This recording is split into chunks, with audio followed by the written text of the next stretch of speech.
This is some design guidance that people might find useful if you're in the process of either purchasing a site, or maybe you're looking to obtain planning permission with a view to selling your site to a developer. This guidance is from back in 2007, and like I said, it's best practice guidelines for local authorities, housing associations, developers, self-builders, etc.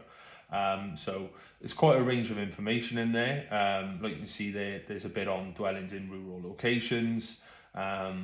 There's an element about general scheme layout and design and advice for local authorities when producing local development plans.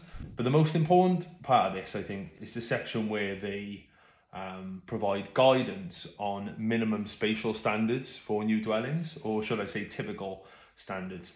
One of the reasons you may see sites on the market for a long period of time is because a architect or a developer, they've obtained a planning consent for a scheme that's completely uneconomical and therefore unviable commercially. Okay, so you may build potentially 3 beds, if you see here. So a 3-bed, 4-person house over 2 stories.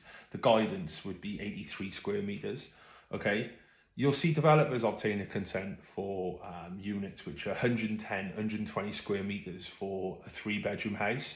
Now, unfortunately, they're not going to get too much more for a 110 square meter 3-bed than you will for one that's 80, 85 square meters. So this is where a good developer comes in with efficient unit types and obviously optimizing the design. And this is true of pretty much all the unit types. It's not necessarily a case of the bigger the better, because you've got to build all of that space, and you don't necessarily claw back the same value per square foot as you would for the first 80 or 90 square meters. Okay, so it's really important to familiarize yourself with this guidance.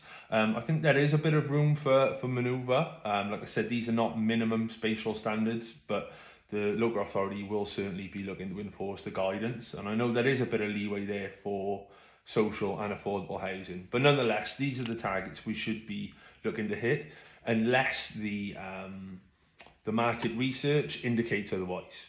Okay, and there's a way to find that out as well when you're doing your comps. But yeah, this is, like I said, this is useful guidance. And even an opportunity for developers. If you see stuff that's on the market and it's really inefficient, you see a lot of developers going back in for a revised planning permission to reflect these standards, which again should increase land values. So I'll drop a link to this at the bottom, and if you want to like and subscribe to the videos, I can obviously keep sending this stuff across, and hopefully you guys find it useful.